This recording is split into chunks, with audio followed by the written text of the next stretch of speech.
Hello, my name is Connor Milosevic, and today I'll be talking about the force and motion in the normal and in the tangential directions.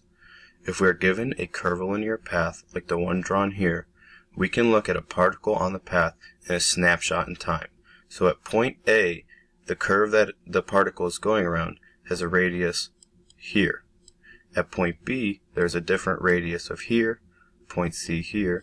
Point D is a bigger curve, so the radius will be bigger and in the farther away from the point, and point E about here.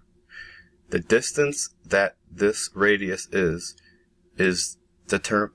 shown by the Greek symbol rho, and that is known as the radius of curvature. Looking at a particle traveling in a circular path, like down here, we know that this particle can speed up or slow down. So when it is going at a certain speed, we know it has a velocity, and the velocity is tangential to the circular path. But since the velocity can speed up or slow down, we also know that there is an acceleration in the same direction tangential to the path. This is known as the acceleration of the tangential direction. But while it is going around in a circle, there is a force pulling it to the center. This force is known as the normal acceleration, or also known as centripetal force. The centripetal force is the force that pulls the particle towards the center. So if you could imagine that there was a string holding the particle to the center of the circle, as it speeds up or slows down, the tension in the string becomes tighter or looser. The changing in this force is also the difference in the centripetal force.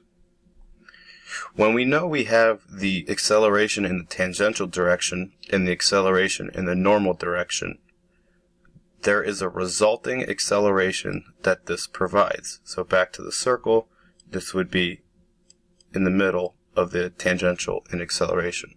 In order to find the resulting acceleration, we can simply solve it using Pythagorean theorem. Let's move on to an example problem.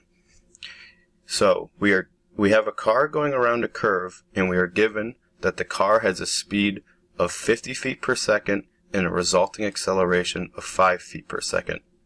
We are asked to find the radius of curvature and the acceleration in the tangential direction.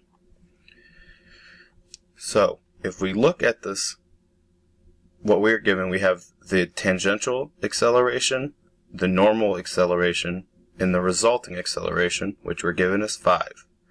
And then the speed of the car is 50 feet per second. So, in order to find what the acceleration in the tangential direction and the acceleration in the normal direction, we can look at it as a triangle. So if we draw it straight up, we have a tangential acceleration, and we have a normal acceleration. The resulting acceleration is here, and we know that that is 5. If we use it to create a triangle, we know we can solve with the angle of 30 degrees. We know that we can solve for the acceleration in the tangential direction to be 5 cosine 30. And the acceleration in the normal direction equals 5 sine 30. Solving for these, we know that 5 cosine 30 will come out to be 4.33, that is feet per second squared.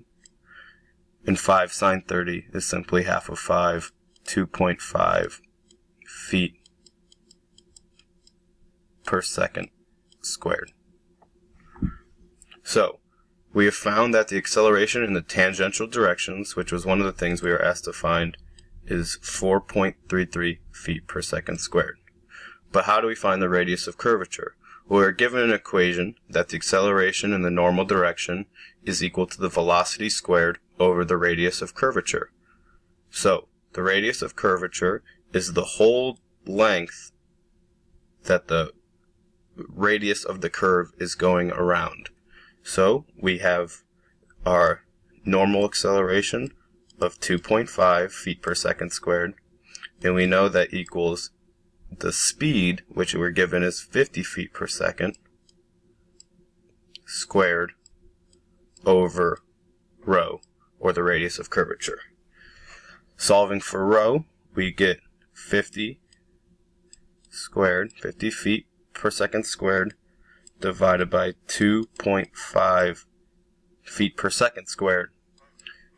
That gives us rho, and that comes out to be, with the cancellation of units, 1,000 feet.